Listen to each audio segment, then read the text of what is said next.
What's up, everybody? Welcome back to the Ableton Music Producer Podcast. Today, we're hanging out with Will Doggett. He is an Ableton Certified Trainer, founder of From Studio to Stage, where he has online resources teaching people how to perform with Ableton Live on stage. We nerd out pretty hard and talk about a lot of different tips and tricks and things, and this is a great episode if you are wanting to go deeper into performing using Ableton Live. I think Will does a great job with his YouTube channel and other resources showing the latest and greatest workflows and tips and gear and stuff to use. And he has been an Ableton Certified Trainer for a while and has helped a lot of people integrate Ableton Live into their performance setups since 2008. He's worked with a lot of really well-known artists and mega churches and people in the music industry across all genres.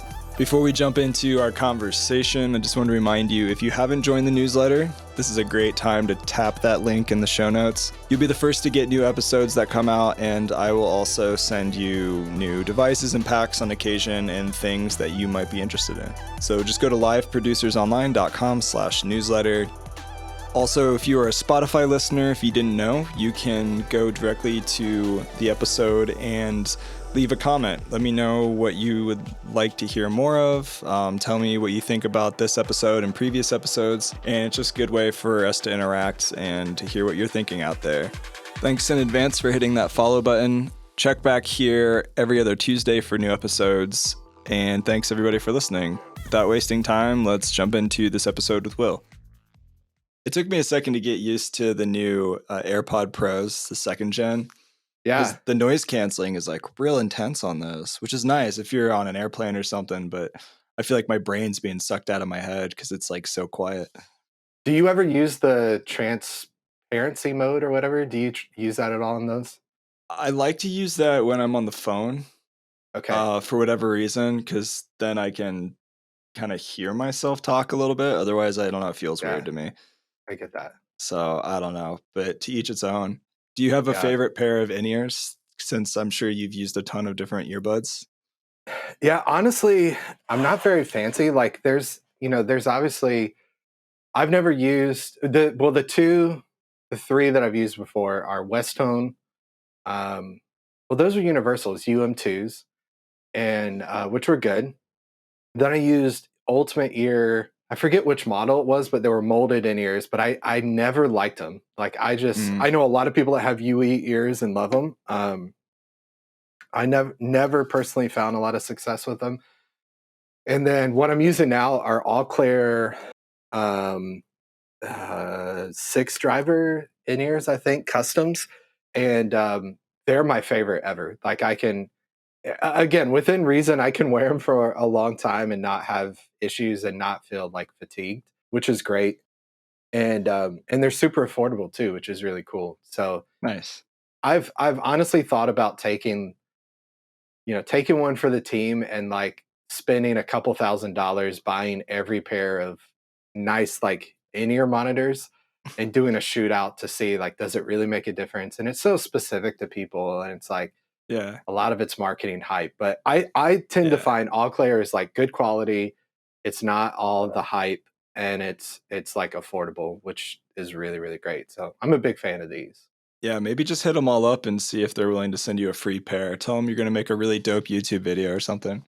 Yeah, that's not a bad idea. Like saying, hey, I'm not promising, like, I'm not going to say anything bad about your brand, but if you send them to me, I'm not going to necessarily say that this is what I choose, but I just want to give a kind of like what I like or don't like about each. So that's not a bad idea, actually. I would tune into that because I'm probably going to be in the market for another set of in-ears. I mean, they're all over the place. The ones that I've been using for a while that I like when I perform live, the Shure SE846. Okay. They're like $900. They're pretty decent, but I've played with a fair amount of different ones. Oh, cool. I tend to really like these. The bass and like the mid-range is really clear, which Cool. as a drummer, I feel like that's kind of important. Yeah. Honestly, I'm glad you brought that up because one of the things I like that I think All Clear does better than anyone else is they do a really good job of helping you based on what instrument you're playing or what your goal with them is to like push you down that path. Yeah. Because they're not going to like try to sell you. I think they have in-ears that are $3,000 to $4,000, maybe more. Like they have like audiophile, whatever. Yeah.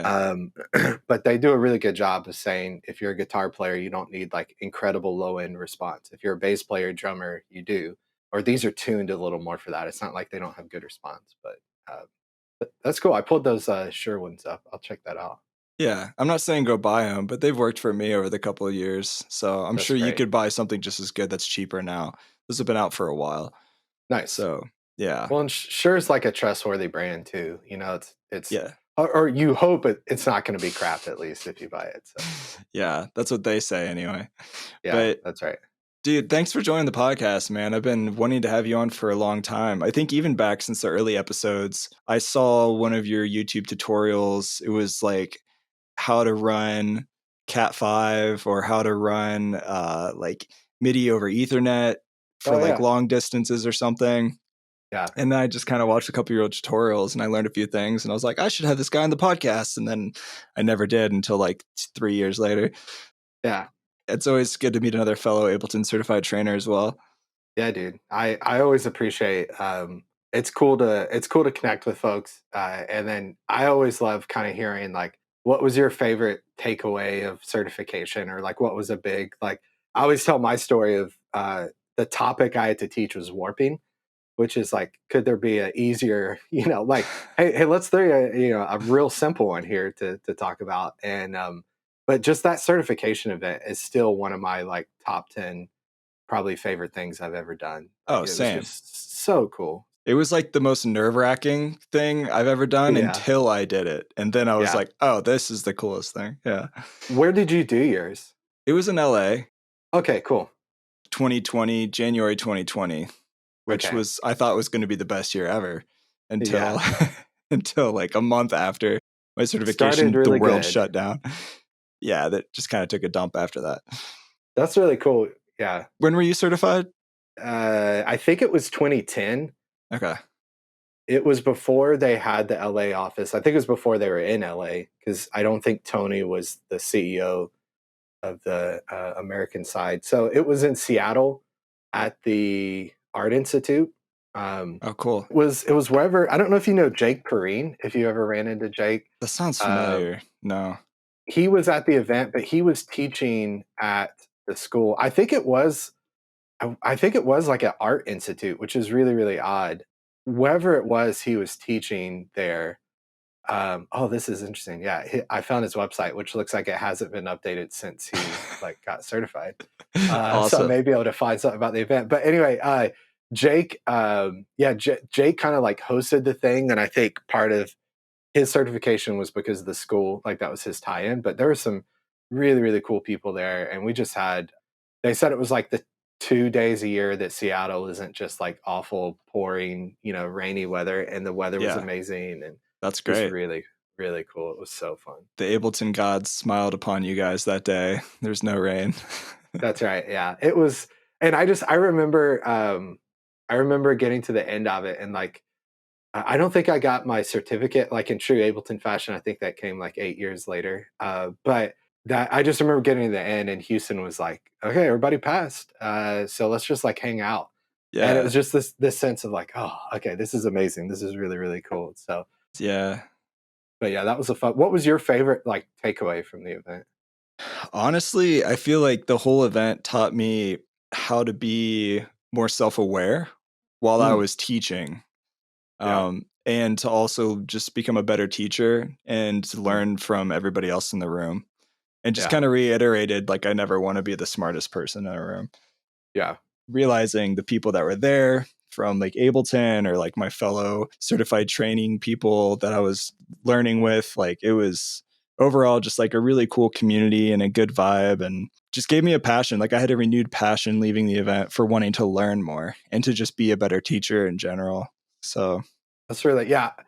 I think it was Brian Funk and I were talking, and I think or maybe it was Jeff K. It was someone recently that I talked to, and their takeaway was really similar. Of like, just from a teaching perspective, they learned so much, like about teaching to a classroom of people or just in front of people. That yeah, similar for me. Like, yeah. really great learning stuff. It was fun. Yeah, I watched like 2 minutes of your interview with Jeff Kaler because he and I were or he taught for Laura Escudet's master track class. Yeah. Okay, And like, cool.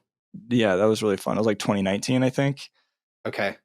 And I got to know him pretty well there. And we just like nerded out on Max for Live. And he showed me a bunch of cool stuff he was working on. So in That's the world awesome. of playback, I mean, he's also an OG. Yeah. Love him. He's, Jeff's a great guy. Really cool dude. yeah. Yeah, sweet, That's man. awesome. Well, enough about Jeff. Let's talk more about you. I mean, this is your episode, so I want people to learn more about you. And we've got a lot of things to talk about. I mean, you are kind of the who's who of playback in a lot of ways. You've been doing playback with Ableton Live. For people who maybe don't even know what playback is, it's just setting up Ableton to perform live on stage, typically in a lot of different ways, which obviously there's a billion ways to do that. And yeah, maybe just give some people background on you and like how you got into Ableton, your music background, leading into from studio to stage, your training site, and you're doing a lot with that, teaching people as well. Yeah, it's interesting. I did a podcast not too long ago, and it like dawned on me that I really do think the first time I used Ableton was to like record my music. And some of us there, our entrance into Ableton was like we recorded in Pro Tools or Logic or Reaper or Studio One, and then we used Ableton to perform on stage. But my intro experience was like, I'm just gonna record my songs, you know. And so I was like a teenager, just writing a bunch of music and wanted to record it. And Ableton came with my Presonus Firewire. What did they? FirePod, I think is what it I was. remember those. Yeah, it Yeah. was a great little 8-channel interface Yeah. that was super affordable. RIP. Yeah, that was I used to have it. I should have kept it around. I've been tempted to like buy one just to put it on the shelf behind me to kind of pay homage to my start. Just wall decor now. It's Exactly, that's funny. exactly.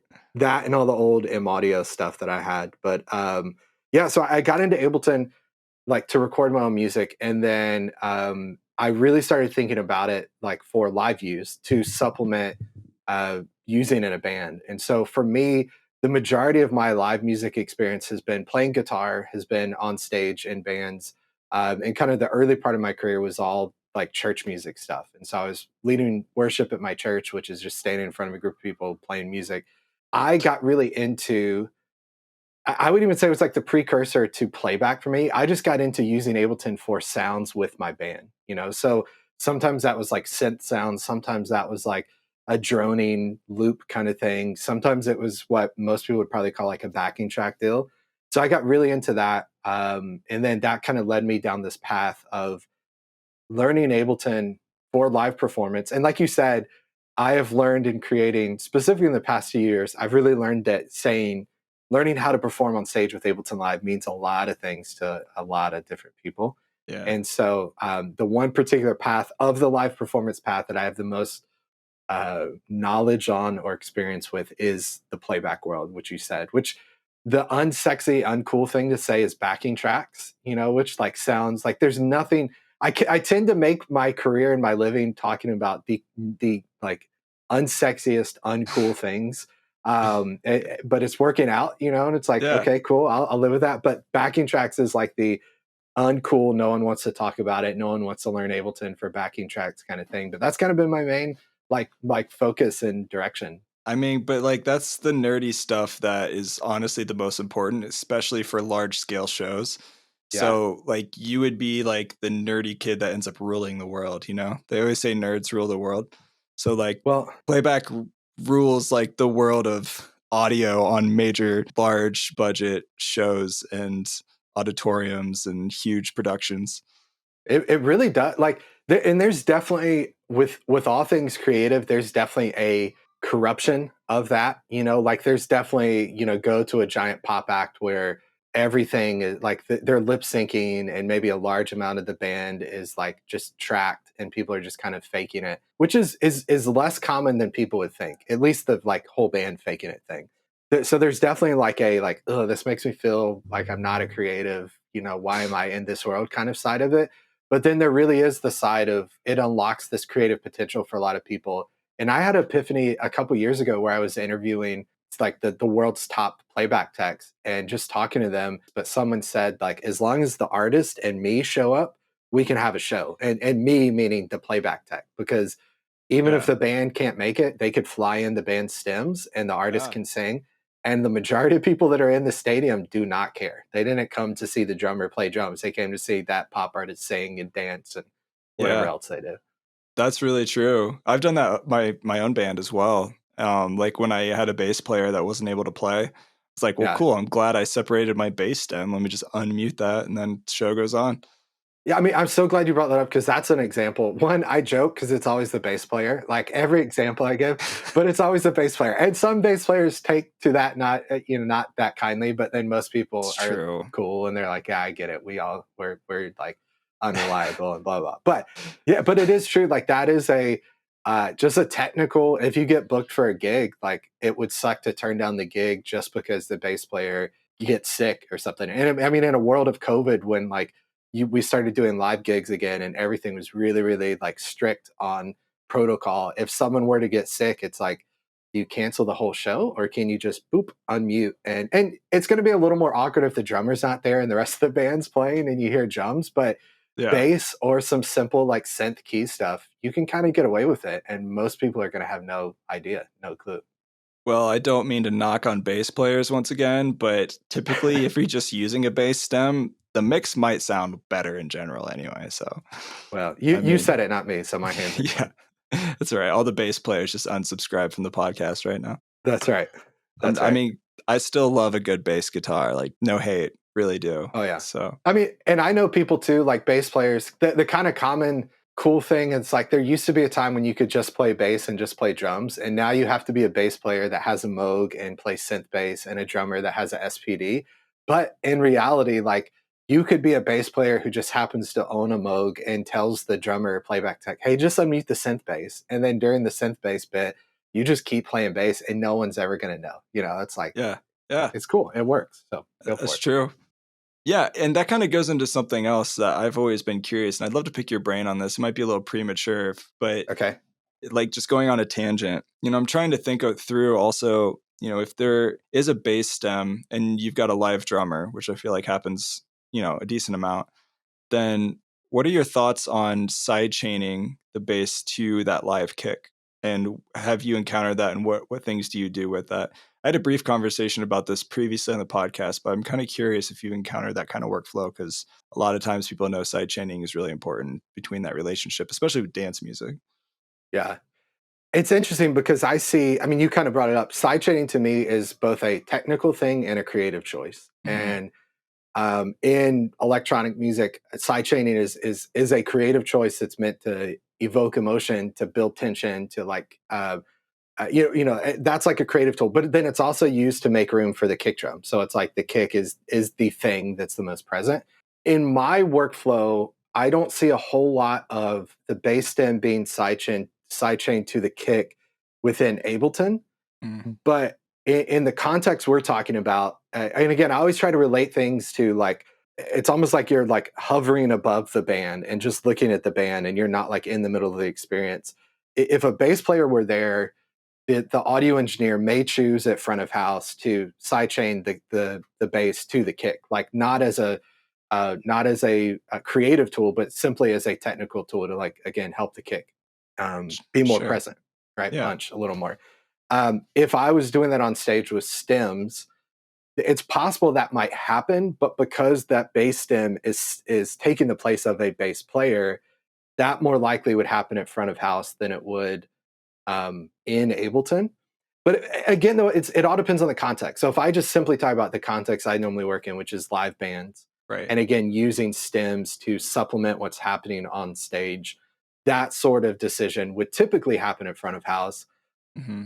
I have worked with people before though that within Ableton, like will get the kick drum, particularly in situations when they're doing like Dante or they're doing digital audio where it's really easy to pass out 64 tracks and bring 64 tracks in. My daughter just brought me cookies, so that's Oh, that's a good daughter.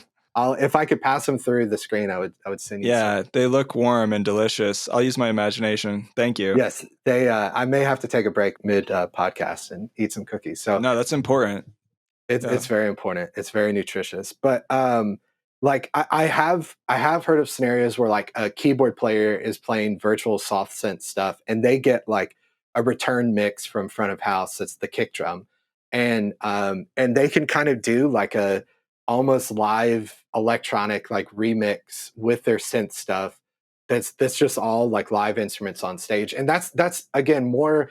That's a lot easier to do when it's in the digital world using Dante or something, as opposed to a lot of XLR cables and plugging into your Right. interface and that sort of Yeah. thing. So Yeah. For people out there who maybe aren't familiar with Dante, can you explain that real quick? Because they might be confused. yeah, easiest way to explain it is Dante is audio over Ethernet, and people that know Dante are like, but there's other. Just work with me. That's all So you need to know. Dante is like one of many. There's AVB. There's some other formats that are audio over Ethernet, but essentially it's instead of a friend of mine explained it this way. Instead of a like if you're used to a studio experience where it's kind of point to point, where you like have a patch bay and you take this and it only really goes to this. Dante is I take all these sources and I send their audio out over Ethernet, which then is kind of on the network. And you have this really cool app called, well, it's not really cool, but it's an app called Dante Controller, which lets me say, hey, I'm going to pick off this bass drum and I'm going to send it to this console and that console and that console. And you see it more often in like installed situations like a theater where there's a dedicated front of house, monitor console, broadcast console, churches, like that sort of something that's more install based is most likely going to be Dante. Hmm. Um, but it's also grown a lot like on the road because instead of lugging anyone that's set up and tore down in a road situation and carried a super heavy, XLR snake from the stage to front of house. Now it's like one Ethernet cable, and that Right. sends all your audio over that, which is amazing and incredibly, incredibly convenient. Yes. And it's a fast connection. And Hmm. the less stuff you have to carry, the better. And the less stuff you have to plug in. I'm all Yeah, about for it. sure, for sure. Yeah. So you talked a little bit kind of going back about your background and Ableton Live and like your early roots of just Hmm. practicing with your band and stuff. By the way, are you still making music today? Are you still working on any tracks for yourself? I am, but again, my job is all in uncool stuff. So, legitimately, no lie, the majority of the music I make is in two camps. One is like um, more just sound design stuff for me, which is not full songs, but just pulling up presets and sound design is a piece. I don't do a ton of it anymore professionally, but like I've got probably 15 presets in Ableton 10. If you, I can't tell you a single name of them, but if you go to the Ableton 10 library, you'll find some samples in there somewhere. Maybe I'll dig some up and send them to you to put in the show notes. But Yeah. so one piece of that is just sound design, which is primarily keyboard presets or just designing sounds just for fun. Hmm. Yeah. But the other one that's actually becoming really, really fun is making music with my kids. Nice. And so a lot of times I'll set stuff up to test out. Like I know one of the things we talked about potentially talking about is like doing live auto tune with a UAD interface. And so Yes. um, Yes. probably 6 months ago, I like had this set up in the office here, and my son and daughter were like, "Oh, let's like test this out." And so my son improvised a song called "Beef and Cheese," which has been a big hit with the family that he shares with everyone. Amazing. I love And so that. we'll do that like around Christmas. We try to redo like some Christmas songs, and which is really really fun. And again, it's like I make my profession and uncool stuff, but it's either recording songs with my kids now or like trying to redo Disney songs, just Amazing. for fun. So I would love to hear beef and cheese personally. I think that could be a TikTok viral sensation. it, it's actually um it's actually pretty cool to like my so we have three kids, but our two oldest are twins, so they're 10. They're at the age, even my youngest kid, who's 4, they're all at the age where you're seeing like this creative development happen. Yeah. And you see like one of them is very logical and one is very like if you say you're going to do it, you're going to do it, and this is the thing. And then two of the other kids tend to be a little more imaginative. My daughter's an amazing writer already. Like it's like shocking. It's She's written cool. poems and songs and stuff. And so it's cool when they all like mix together. And my son's like we're going through Ableton lessons and they're digging on That's note, and cool. it's really, really cool. It's like a definitely a fun period of their development and really fun to be a part of for sure. Yeah, man. It sounds like you're raising them right. I think when I start having kids someday, it's not going to be an if you want to play an instrument. It's going to be what instrument do you want to play for Yeah. me. Yeah. Well, it's been cool because we also I mean, I grew up trying to play everything. Like I did piano lessons, I hated it. I tried trumpet, I hated it. I was also no good. I like borrowed my friend's violin, and after like 2 days, my mom's like, "You should really give that back." And so I gave that back. After 2 days, wow, that's cold. Yeah, it was pretty bad. But then guitar just like stuck with me, and so that was kind of my instrument. And then kind of got back into piano and really I got a Roland Juno 60, which is a long story for another day, Oh, like cool. growing up. And so that kind of got me into, I wouldn't really say synthesis, but it got me more into like sound design. And so it's Yeah, kind of similar with them. I see some of them gravitating towards piano. Again, my daughter's like just creative, lyrical genius, which is really, really cool. And my son's a businessman, and um, amazing. it's fun. It's really fun. That's great. Sounds like they might have gotten some of your genes then. Well, hopefully it's only the good ones. From time to time, where my wife and I are like, "Gosh, they're going to be screwed because they're just going to be the most stubborn, like creative people on the face of the planet." So, but yeah, they're really good kids. Every parent probably questions that. Yeah, Yeah, yeah, I'm afraid that my kid could be just super ADD growing up, and that's just going to be karma from what my mom went through. yeah. You definitely have those moments of like, "Mom, was I like this growing up?" And yep, you Yep, definitely you were. Oh, absolutely were. crap. Yeah, Hopefully, we grow up at some point, or maybe we don't. I say it's overrated. I'm not growing up anytime No, soon. you're right. No, I agree. You're right. Yeah. Take that back.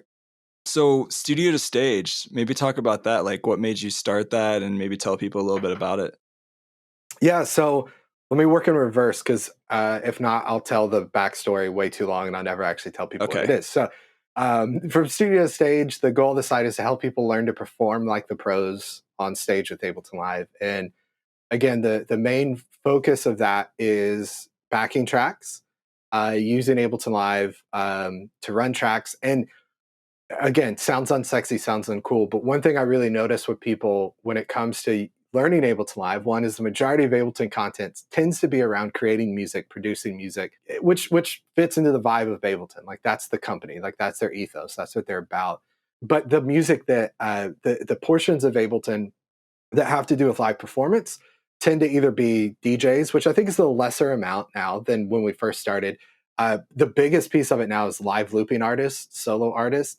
And then there's probably this small segment, which is like bands using Ableton Live on stage, either for tracks, which is what we would call playback, or using it for keys, like VST hosting, that sort of thing. And so from studio to stage is really to help people learn how to use Ableton on stage, primarily playback. We talk about some key stuff. We talk about autotune, and it's growing and expanding to include some of the live looping stuff, to try to fill in the gaps of where I think my knowledge of performing with Ableton with bands on stage can benefit people that are only solo performers. Mm, And I've had some amazing. This year has just been an amazing year business wise, and I've had some amazing conversations, coaching like one on one conversations with. I just did one with a DJ from Brazil last week, which was like that's so cool. freaking cool. Probably two or three live looping artists, a few solo artists, and they're coming to me going, "Hey, I'm not expecting you to know everything about DJing, at an electronic dance festival. I'm not expecting you to know everything about being an ambient live looping artist, but I want you to take what you know about building rigs. I want you to take what you know about having freedom and flexibility on stage, Mhm, and with tracks and pre-recorded content. I want you to bring that into like my world." And so that's been really really fun. So the whole live looping space is something I'm leaning more into. And then also going back to the basics of like kind of where we started the call, which is in ears. How do you mm, set up in ears? How do you create a rig that's reliable on stage, and go from just this works for me when I'm setting it up and the rehearsal with three people to like, is that going to be sustainable on stage? And as you tour and travel, will mm, that be sustainable? So that's from studio to stage, and kind of the primary driver there is a community where you can subscribe, get access to a bunch of courses, templates. I give away all my templates if you subscribe. Just a bunch of that fun stuff, and then I do some content every week, a podcast, a tutorial. So two pieces of content every week for free, and so that's the main focus. And it's been again really really fun to focus on releasing content that benefited me when I was first getting started, like things I learned. And now I really feel like I'm at this phase of like learning from people that comment on YouTube videos and people that are in the community and are doing all sorts of crazy, really cool, interesting things with Ableton, and then going, oh, I've never thought about it in those terms. Like, because of the way Mm, you said that, I'm going to actually go back and redo my content to explain it a little better, and realizing that this doesn't just speak to people that are using tracks on stage with their band, but it speaks to people that are performing on stage, whatever way you're using Ableton Live or Stage, even if you're not using Ableton on stage.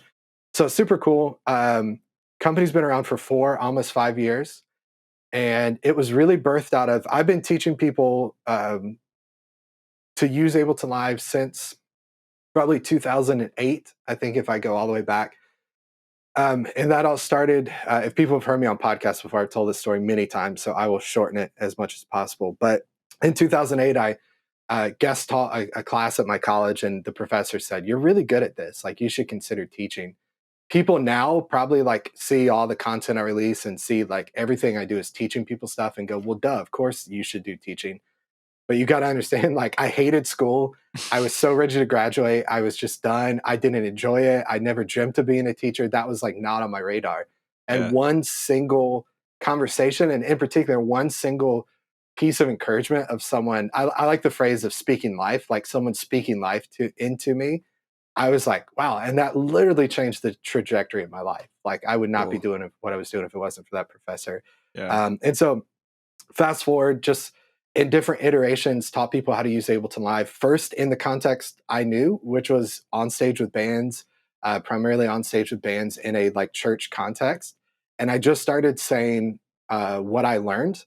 And then I realized those tutorials were helping people that were out on the road running tracks with like major artists. And I'm like, how in the world am I teaching you anything? You know, and you get Yeah. these like major playback techs reaching out and going, that tutorial about the stop track was so cool. Nice. And so I did that for a while. I took a small stint of working at a company that's like a church music resource company as a product lead, like a director of, my title was director of products and development or something like that. It's been so long, I honestly don't remember. And that took me away from what I love doing, which was teaching and training, and Mm, had me like developing apps and doing some training content material. But I got to a point where I was like, I need to do what I feel like I'm uniquely gifted at, what like fills me up. And so I left that company 5 years ago, started from studio to stage, went full time with From Studio to Stage about a year ago. I basically have been full time since I started it. I just also had another full time job, but went right. just truly full time with From Studio to Stage about a year ago, and it's incredible. I have the world's best job, world's Cool, best man. like community and subscribers. It's really cool. That's when you know you're doing the right thing. Is like it doesn't feel like a job. You're just Yeah, actually enjoying the process more than anything. yeah. And it's Yeah. I think it's the most life-giving thing for me is when you hear back from people that say, "Hey man, I love your content and it's like helping me do what I do better." Mhm. And I've had, I mean, I won't say it, but I've had like 3 calls this week, and every call started with, "Man, I just want to say thanks." And they tell this really cool story of how they're using my content and training like in their specific scenario. And it's amazing. It's That's really, great, really man. cool. Well, congrats. I'm happy to hear that for you. Thank you. And I think you deserve it. You've put a lot of work, obviously, into From Studio to Stage. Just from what I've seen online with all the YouTube videos you've been consistently cranking out and helping people, and obviously the courses that you've built, which I've built courses too on playback and live performance DJing stuff. And it takes a long time, man, It just to does. even build the content, you know? And then, you know, if you build it, they will come. That's a complete lie. That's bullcrap. Yeah, absolutely. You have to actually reach out and promote it and all the other things in between. Yeah, It's a lot of work. It's a lot of work. So it props is. to you. Thank you. Literally, it's been like a 15-year journey to build and get to a job that I absolutely love. Like, I mean, it's my dream job. It's just amazing, and it's been a Cool. very, very long process. So if anyone's listening and they're like, I have a dream of quitting my job and doing this, or releasing this type of music or touring or whatever, don't give up on it, and just go, this is going to be the long path, and I'm just going to do the work and commit to it and put the systems in place that allow me to do that, and go make your dreams happen, because it's 100% possible. Yeah. Absolutely. I agree with that too. Like, I never Yeah. thought I'd be doing this podcast as long as I am and where it's brought me, you Yeah. know, like I remember 5, 6 years ago, just dreaming of the opportunity to even, Mm. have some kind of source of income that was related to music at all, Yeah. and didn't expect to have major brand sponsorships from companies I really looked up to. Yeah. You just never know where that's going to take you. I think Yeah. consistency is really key Yeah. because it's easy to give up when in the early times when things get hard, but you just got to keep grinding. You just got to Yeah. keep going and being smart and work smarter, not harder with the time you have. And Exactly. eventually, I think if you do that, eventually it's going to work out. You just got to keep Yeah. doing it. Yeah, you said it. Consistency is key. I mean, that is like the ultimate thing. Whatever you're doing, Yeah. just do it, do lots of it, and don't stop doing it, and you'll Yeah. be there. That's really Absolutely, good. man. Really, 100%. really good. We could Yep. probably stop there and the whole podcast would be like, hey, It's done. that's a takeaway. We're done Yep. here. No, but I Yep. do actually have like a small list of things that I would love to fire at you that other people have asked, or even Okay. just questions that I think people might be interested in. Yeah. So more technical stuff. Let's get into it. You actually did a recent video. Maybe you could just highlight and summarize what are some of the most common technical failures that you see on stage? Yeah. That's really, really good. So I'll share two of my favorite phrases that summarize everything. Number one is redundancy. And redundancy, I have a video, as we're recording this, I have a video coming out Monday asking, is a redundant playback rig worth it? Redundancy is just a backup plan. One of the biggest mistakes I see people make is they hope that everything goes right and they hope that their rig works. And I've come to find that hope is a terrible backup plan. And I would much rather have a rig on stage that I know will work. And if it goes wrong, I have a backup plan. And so redundancy, there are technical things we could talk about when it comes to redundancy, but redundancy is having a spare USB cable. It's having an extra set of guitar strings. In the technical playback world, it's having gear that switches you from one rig to another rig. I see people step on stage without redundancy, and so something goes wrong and the whole show comes to a halt. They have to stop, which is like very frustrating. Yeah. It's a great opportunity to build like to become enduring, and people are like, oh, they like kind of talked it up. That's really fun, like, once on a 15 leg, 15 date tour. It's not fun when it happens 5 times every show of that 15 show tour. Yeah. So redundancy is important. The other thing is complexity. And there's not necessarily anything wrong with complexity. It's more convolution, which I've always heard is like one step past complexity. Always choose the simplest path, right? But still respecting redundancy. Like I'm going to choose the simplest way to do it. You mentioned earlier, like the less gear, the better. I completely agree. As long as I also have accounted for redundancy in that, like Mm. so keeping things as simple as possible because when you're on stage, the goal is to focus on the music, not to think technical and not to Hmm. go, oh, did I remember this? Did I remember that? And just hope that you make it through. It's got to be simple. The other one, and this is like a new concept, I think, particularly for solo artists, live looping artists, or people that are kind of working on their setup before they take it to the stage, is it's not a phrase I came up with, but it has other meanings outside of music, division of labor. And that's the idea that we should have one specific piece of gear, one specific portion of our rig that's dedicated to a singular task. And people get frustrated with me. Like I did a video probably a month ago now about why you shouldn't use Ableton for in-ears on stage and in-ear monitoring. And basically, the big premise of this is if I have my computer on stage and it's running tracks and it's running keys stuff, and I'm using push with it and I'm triggering things in real time, and I plug my microphone in into Ableton to record it to live loop, but then I have a guitar player and a keyboardist next to me, and I take their inputs into my computer, and then we all have to have in ears, and so we set up monitoring. What happens when that computer goes down? Right, we Mm. go back to where we started. Everything stops working. What happens when I need to increase my buffer size because my computer is struggling to keep up with tracks, but I'm playing keys and I'm processing vocals? Like I need my latency low there. So Yeah. division of labor is just thinking about like, what if I had just one computer dedicated to tracks, one computer dedicated to keys, one computer dedicated to processing vocals? That's like the goal and the dream. Not all of us have that kind of money, and so we Right. kind of work Yeah. back from there. But there's steps to optimize, to simplify, to add redundancy to your rig that will get you closer to that point. Just because, again, like I said, where we started, the goal is just to be on stage in the moment and make music and not think. You're not an IT professional when you're on stage. You're just performing Sure. music.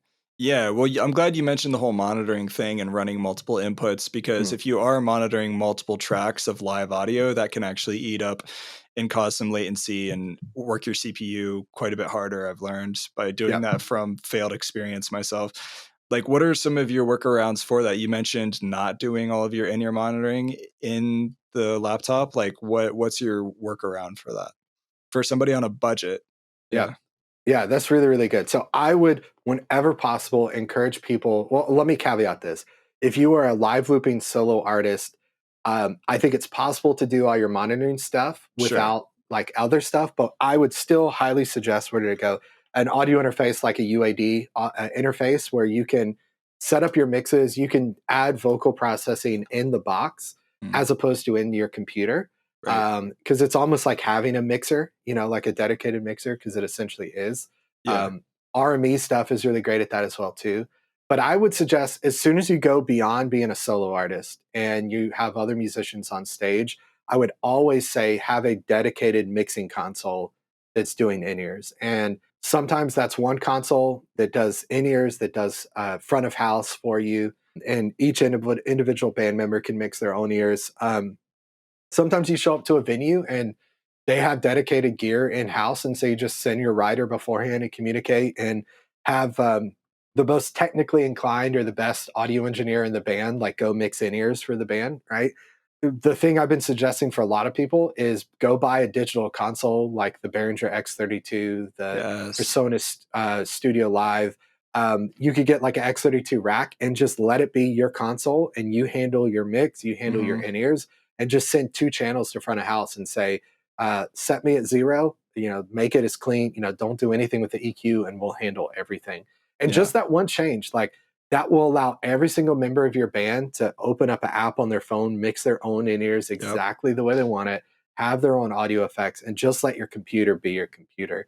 Um, Yeah. I'm glad you mentioned the Behringer, the Mixer Digital X Air. I actually looked at buying one of those for that exact purpose. I never went yeah, with it. I ended up just using a UAD yeah. Apollo, but yeah, that is a great example, and it runs Ethernet too. Yeah. So I would highly, highly encourage anyone listening to this, because when I did that video, within like an hour, I had like six people say, yeah, but I'm doing this and this and this and this. And I'm like, I'm not saying you can't. I'm just saying right, just because you can doesn't mean you should. And right. to make your life easier, consider buying. I mean, the XR stuff is amazing. The X32, there's so many great digital consoles Hmm. that will just make your life so much easier if you add Hmm. that into your setup in your rig. Yeah.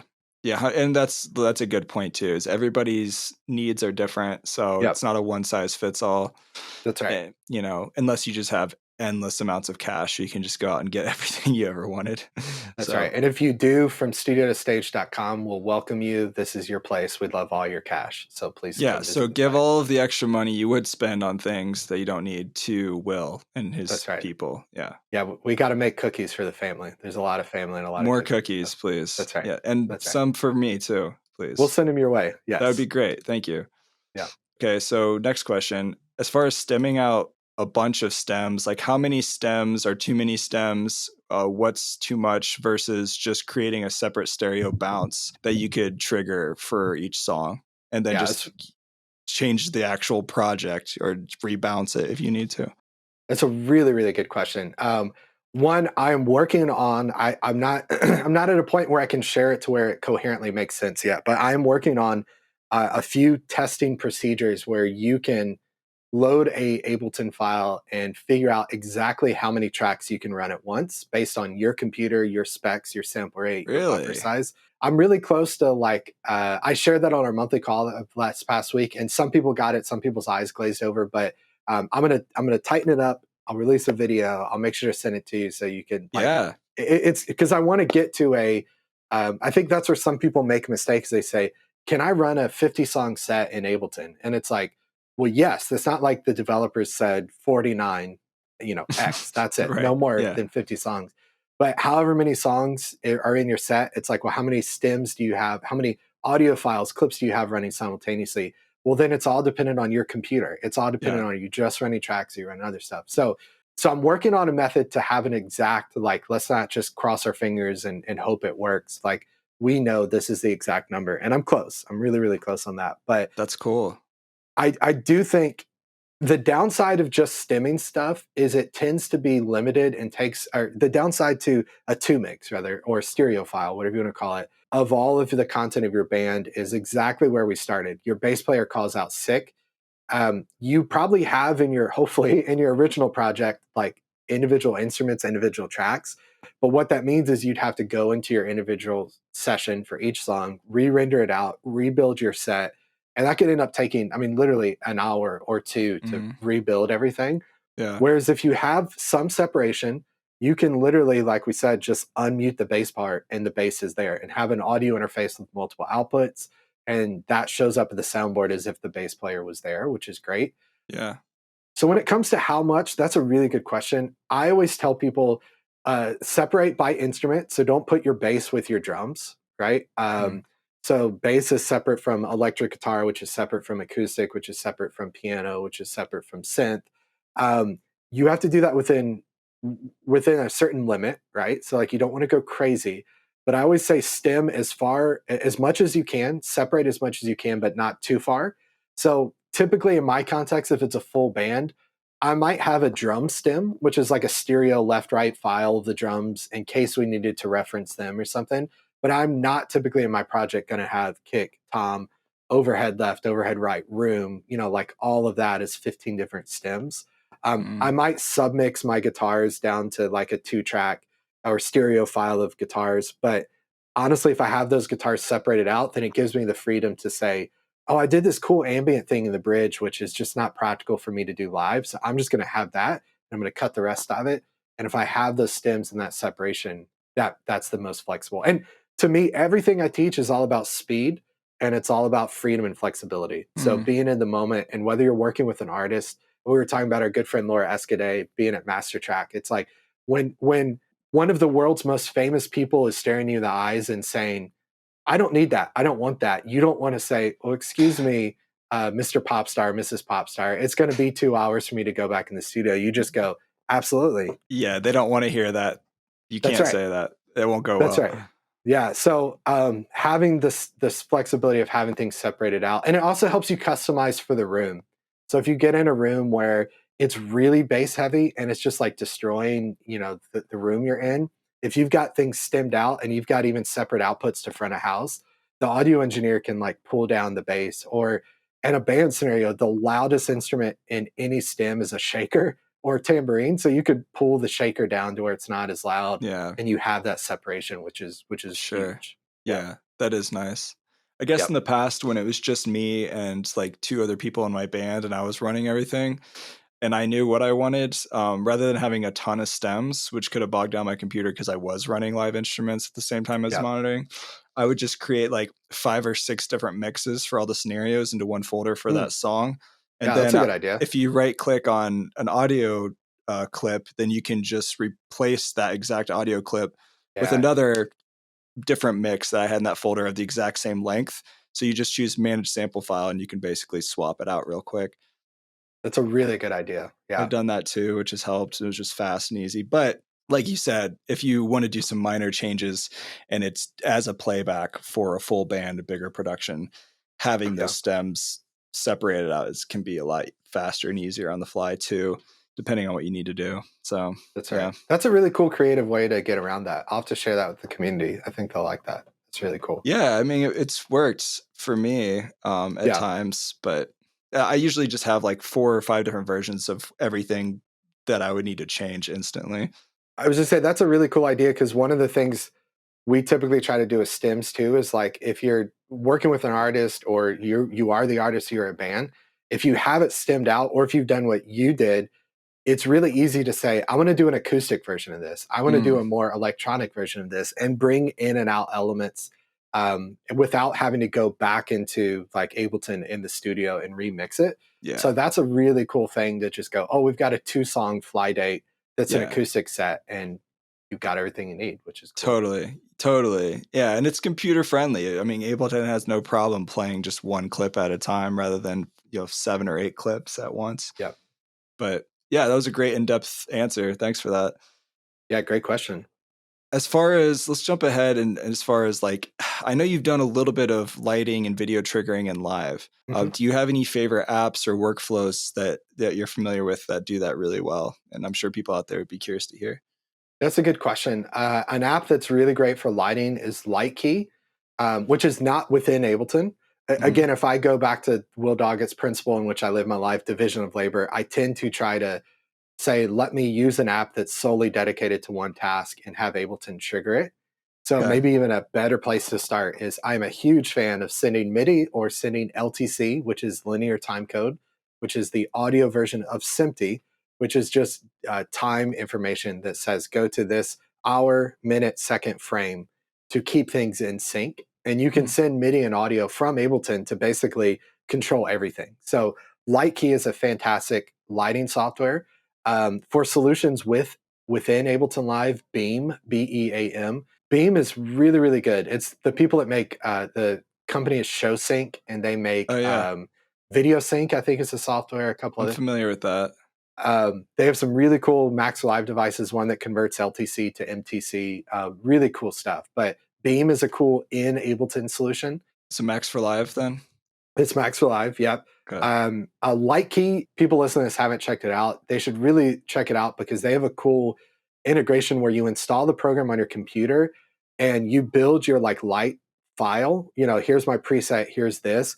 And then it basically generates an Ableton session in your user library that when you drag it in, it's already pre-mapped to control the things in Light Key. Oh, no way. I kind of hesitated on Lightkey for many years because they're like, oh, it's not pro, it's not professional. It is the coolest integration with Ableton without being an actual plugin in Ableton. Really? It's so cool. So I'm Lightkey gonna is check that great. out. Yeah. Yeah, I think you'll dig it. Video wise, Resolume is Yes. probably the Love gold standard for Resloom. that. Yep. Resolume's And really cool. the connection kit makes it really easy to send OSC to Yeah, Resloom from Ableton. I've done that as well. yeah, you could send OSC, MIDI, you can send LTC, like tons of possibilities there, which is cool. Hmm. There's some cool plugins, Video Sync we mentioned before as a Yeah. video playback in Ableton. As far as people looking for like lyrics, ProPresenter is a big software in the church world that's really Hmm. big on like sending MIDI to control things. They now have LTC stuff, but AbleSet, as well as the app Lyrics by Strange Electronic are Yeah. two really great teleprompter type solutions within Ableton Live that are really cool.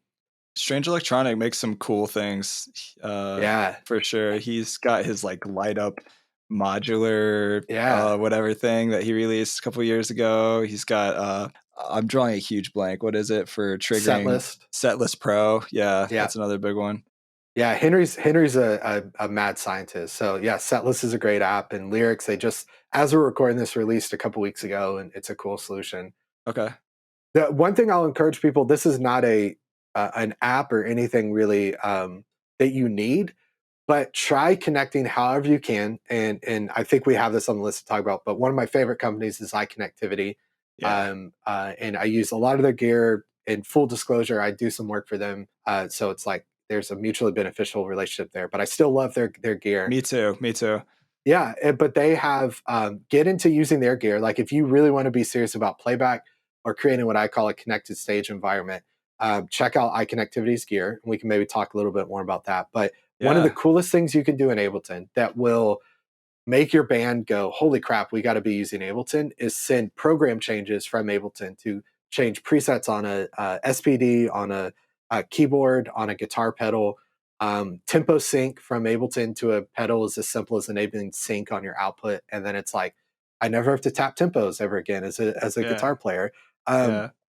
as soon as your band sees that, and particularly if you're working with like a vocalist and they're playing an instrument, they're playing keys, and they realize they can just step up to the keyboard and put their hands down, and whatever part of the song they're in, whatever song you're on, you know the exact right preset will be there, and they don't have to mess with it. Yeah. It's the coolest thing in the world. So that's definitely one of my favorite things for sure to do, and that's all with Ableton. Just Yeah. program changes, CCs, or tempo, Yeah. MIDI clock out of Ableton. In Max for Live, there's a billion different devices out there that can Mhm. advance that option, the options of doing that as well. Yep. I know, shout out Toby from Ableton Drummer. I feel like I talk Yeah, about him a lot on the podcast, but he makes he's a lot of great. cool Max for Live devices for like changing different CC values being sent or received and rerouting stuff really easily. So Yeah, he's a good one. He's a good one. yeah, I'm glad you brought up iConnect. I mean, that's great for redundancy. You were talking about redundancy earlier. They make it really easy and cheap solutions, a cheap Yep. interface to do redundancy with their audio interface. I have their MIDI interface, the Mio XL. I Yep. love that thing because I've got like what seems like 100 different MIDI connections going into my one computer, my Mac Mini, Yeah. and stuff gets confused or doesn't work, and I have to turn it off and turn it on, replug it in. It's a huge pain in the ass. So that thing for anybody who has a lot of MIDI connections in their studio has been a lifesaver for me. Yeah, Yeah, the Mio XL is fantastic for the exact reason you said. And a live use, one of my favorite things to set up and work with bands on is basically almost every position or close to it has a Mio XM, which is the little sister of the Mio XL. yeah, And then you run an Ethernet cable from each of those to a network switch, and everything is networked together. yeah, You have one at front of house, you have one at the monitor console at playback, and you can literally send MIDI wherever you want to on stage in yeah, a not to mix terms in our world, but a modular way, not synthesizer, but yeah, the concept. for It's sure. so cool. It's so cool. It is. Yeah. They seem to be the standard for any kind of DIY like setup or like any kind of advanced routing or sending signals across stage or advanced configuration of any kind. They've created a lot of solutions for that. 100%. Yeah, they're the standard when it comes to that industry standard for MIDI and for audio stuff. Like Yeah. this, you could buy the same interface that artists that are traveling the country in giant arenas are using for redundancy, and it's Yeah. like $500. Yeah. It's It's not like that super expensive. affordable. Yeah, it Yeah, really it's great. is. It is. Shout Great. out to iConnectivity. That's right. Proud unofficial sponsor for this episode. Yes, yes. Al, send Dan some money. He needs some Yeah, money. We please don't need do. money, but send him some money. But He'd or take it, cookies or or something. cookies, Yeah. or both. I'll take that. So here's the other $1 million question that we could probably debate for hours, but arrangement or session for live performance and why? Yeah, so it all comes down to what do you mean by live performance? What are you doing, right? So Yeah. um I've gotten to a point, and I always ask people when I say this, two things. One, don't trust me. Just try it, right? So one, if I say something, like don't immediately go, that guy's a dumbass. He doesn't know what he's saying. Like try it out, see if it works for you. If not, discard it. If so, then apply it. And then two, also realize this is with many years of teaching and experience and working with a lot of people. So what I've found when it comes to live performance is if you tend to be in a more live looping scenario, and an example, a tie-in I think that works well here. I don't know. I'm testing this out. I actually came up with it mid podcast with Brian Funk on his podcast. I was like, Brian, I think I got an analogy, and I don't know if he liked it or not, but I'll try it out on you, Dan. So maybe this. Sure. Uh, I, I'm big into cooking. I like cooking, and there's kind of like, I mean, there's multiple types of cooking, but there's the kind of cooking where you walk into the kitchen, you open the fridge, and you go, "What do I have?" You get a little bit of this, a little bit of that, and you just see what happens, right? And it's like uber creative. It's like if it works out and tastes well, it's like super satisfying experience. It's really great, right? To me, that's the kind of live looping. I don't have a real structure of where I want to go. I just want to go here and try this for a little bit, and then go here and try that for a little bit, go here and try that. To me, that is the session view is more conducive to that because Yeah. we have lots of little multiple timelines running at once. We can do some really cool things where we have this section playing with this section that we didn't plan on it to happen. And again, that can either be good or bad based on your scenario. And then there's another type of cooking, which is not lesser than the first, which is you go to an amazing restaurant and a world class head chef said, to make this amazing recipe, here's exactly what to do, here's exactly how much to add. And they hire someone that comes in that's also an amazing cook to follow this plan and this recipe. And you get amazing food that tastes just as good or better than the food that you just kind of experimented with, but it's very consistent and you start with a plan. It doesn't mean you can't deviate. You know, maybe the pork you got is like not the freshest, or it's not the bread that you normally get isn't what you need. You need a little more salt or a little less of this. So you maybe adjust it, but you have a starting place. To me, that's where you go to arrangement view. And typically, most of the times when, you know, my crowd, the people I'm typically talking to, which is bands on stage using Ableton Live for backing tracks, I say 99.9% of the time use arrangement view because you're starting with a preset structure. And it's Sure. important to stress preset structure doesn't mean you can't jump around. It doesn't mean you can't repeat a section or jump ahead or change your song order. All of that's possible. Arrangement view is very nonlinear, even though it's linear. But to me, it all comes down to, is it a nonlinear, let's throw some ingredients together and see what happens? Or is it a pre planned, we're following a recipe, but we have the freedom to deviate kind of thing? If so, then I typically would suggest arrangement view. And again, I don't have tons of time to dive into it, but it essentially comes down to how both of those views were created, what they're both better at than the other, and just kind of lean into that. And it's not it doesn't have to be either or. Like if you do a live looping kind of band scenario, then use session view. But if you also have a band where you do just backing tracks, then try arrangement view for that. Um, Hmm. and so that's kind of my spiel without going really, really deep. But I think of it as two different worlds and two different approaches to performing. And again, it all comes down to the main context we're talking about too. It's Yeah. super important. Yeah. Yeah, no, I definitely agree with all those things completely. I found when I had a more structured live set where I knew the songs in order typically that I was playing them in, I found arrangement view be a lot easier just for programming. But not to say that you couldn't jump around. There's some Yeah. Max for Live devices that actually allow you to jump around with the loop bracket and do looping in arrangement view pretty well. But session view, I tend to lean more into these days, especially for more Yeah. DJing or like solo performance. Yeah. I just think it's easier. And there's some nice upgrades with session view as well for playback and live performance with Live 11. Like they've added the scene follow actions is cool. So you Yeah. can program scenes to jump around and play at a certain order. That's pretty cool. So Yeah, I remember back in the day before we had follow actions on scenes and we were like using the IAC driver to automate that. And mm, I'm not very good at math, so follow actions never worked well for me because I would miscalculate and jump like one clip's playing here, another one's playing there, which is really stupid. But nice. and this is where I always encourage people. Again, if you prefer session view, I'm gonna eat these cookies and I'm gonna enjoy them and have my chamomile tonight and sleep just fine if you run tracks in session view, not just you, Dan, but anyone. Right. But so I'm not like personally offended and I'm going to be just fine. But I would just always encourage people. I was a diehard session view user for tracks for like 5 years. And I was like, there's no other way to do it. And then I eventually was like, oh, let me try arrangement view. And I'm like, holy crap, what have I been missing? So Yeah. just try it. Like just see if it works for you. And again, I have scenarios where I use session view and that's all I'll rely on. And I'll have scenarios where I use arrangement view and that's all I'll rely on. So whatever view I'm using, both of them are enabled to live, and that's mighty fine by me. So I'm cool Yeah. with it.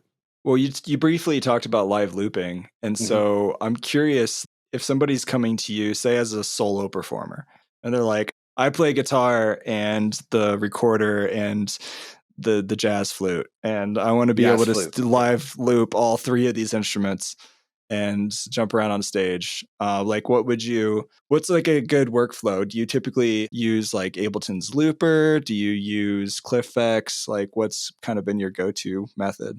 I kind of see it as three ways. There is something like Loopy, which or was it Loopy Pro? Loopy Pro, yeah, that's awesome. I did a session with someone. Actually, we did Scott. Shout out to Scott if you haven't re-listened to this. But Scott was like, "I'm going to use Ableton. I'm going to use an Audio 4C. I have Loopy Pro that I want to like bring into this." And we did like 3 or 4 sessions trying to integrate everything. And our final session, I was like, "Scott, dude, just use Loopy Pro. Like it's everything you need. You don't need Ableton. Yeah, He's got a push. He'll maybe eventually use push to like play some instruments into Loopy Pro with his Audio 4C, which is also his mixer and in-ears. So there you go. But Loopy Pro is really cool. I think it depends on the type of looping you're doing. And again, I'm not Rachel Collier. I'm not Elise Trowell. I'm not even Ed Sheeran. So like I'm not live looping expert. But from a technical knowledge of Ableton, I think if you're doing a more simplistic approach, I would always probably start with Looper in Ableton if I want to do it in Ableton. Learn the features of Looper because a lot of people often reach out and say, "Oh, I can't use Looper because," and I'm like, "Yeah, you just click that right there. Right click and say don't mm, follow tempo." And they're like, "Oh," or don't do set tempo. Oh, that's amazing. yeah, So like start with Looper and then actually learn it. And you could get into a world where you have multiple loopers and stuff. At that yeah, point, maybe Loopy Pro. But I'm a really big fan if your looping tends to be a little more pre-planned, like, and I don't mean that in a derogative sense, but just like I'm going to build this loop and then I know I'm going to go here, I know I'm going to go there. I love doing that in session view. I'm a big fan of virtual MIDI drivers like the IEC driver because it's just Yeah. built in. You don't have to, ClipX is great. There's some really good plugins, but I'm a huge fan of just session view, recording clips in session view, using the IEC driver to jump around and say, when I get to the chorus, replay this, like Yeah. tons of possibilities there. Well, that's one thing I love about CliffX is it's not a plugin. It's actually just a Mm. scripting language, so it's pretty That's right. I stable. always forget that. It's Yeah. super stable in that regard, which is really Yeah. nice. And I've loved it for that. And there's a billion possibilities. But like I'm all about simple being better. And Yeah. so, like there's a Max for Live device. It's called one. I think I'm going to butcher this. Sorry, Toby. Back to Toby again. He made Ableton drummer. He made not too long ago. It's called One Knob Looper or something like that. Okay. It's just like a suite of looping devices that are really simple and easy to use. So shout out to him for that. And then, I know Loopy Pro is actually releasing a VST pretty soon, which is Yeah. going to be really exciting. I'm curious to see what that looks like how CPU intensive it's going to be for doing a lot of looping and like Yeah. the latency and everything. So that could be a game changer for Yeah. people in all DAWs going into looping. I'll be curious to see when that comes out soon. Yeah. Anyone that's like into live looping. I love the Audio 4C interface again from iConnectivity. No, hashtag not sponsored, but Scott, the guy I was talking about, he was originally using Loopy Pro with his Audio 4C to pass audio, almost like you would do with Dante between Ableton and Loopy Pro, really, really easy, Really? which is a cool setup. So It's awesome. that's pretty simple to set up and could add for some really cool results for sure. That's awesome. Yeah. Sweet, man. I know that we're running short on time and I know you're busy, so I want to respect your time, but I feel like we would be doing ourselves a disservice if we didn't mention the Push 3, Yeah. because I personally think that could be a game changer for even the future of playback and just live performance in general, because obviously you don't need a laptop anymore if you have the standalone version of the Push. Yeah. Then that could be really nice and probably a lot more stable than a laptop, assuming, Yeah. because Ableton made it in-house. So what are your thoughts on using the Push 3? Have you played with it yet? Like, what do you think that might look like? I have not used one yet, so all my opinions are based solely on what I've heard, what I've seen. I'll be honest, I have mixed feelings about Push 3 from a playback perspective. Okay. And here's why. Well, let me give you like top three really quickly if I can. Number one, Sure. if you step on stage and you're using Push 3 and your Push 3 dies, again, I've no knowledge of its reliability, its roadworthiness, but if your Push 3 dies, so go your tracks, right? Um, I'm interested to see the first time I see someone create a redundant Push 3 setup, That would be which cool. starts to be like, well, maybe you should just have a laptop and a Play Audio 12. I don't know, but so redundancy again, that's something I thought of. Yeah. Two, for a live playback scenario, I need to have at least four outputs, if not eight, in most playback scenarios I have. So having just two feels a little limited. Someone on my monthly call this past month asked, can I use the ADAT for additional outputs? And I was like, I don't know. I haven't tried it yet. I think it's just for inputs, but that could be cool. I think it's outputs as well. I Okay. might be wrong, but I do believe I had a conversation with Ableton. It is outputs as well. Okay, sweet. And again, I'm just like when they ask that question, I'm like, I don't have one, so I can't test it. Yeah. I can just tell you what I'm thinking. So that could be cool for running separate stems. Yeah. Yeah. And then the third thing for me is I think the implementation of session view on Push 3 is amazing. Like, I mean, just the fact that you have like Ableton on a device Yeah. it's way overused, but game changing. Like it's definitely an overused term, but Yeah. it's absolutely incredible. Again, for me in a playback environment, it's super important for me to have access to navigate my song, to which everyone out there is going, but Will, have you heard of follow actions and dropping things up into scenes?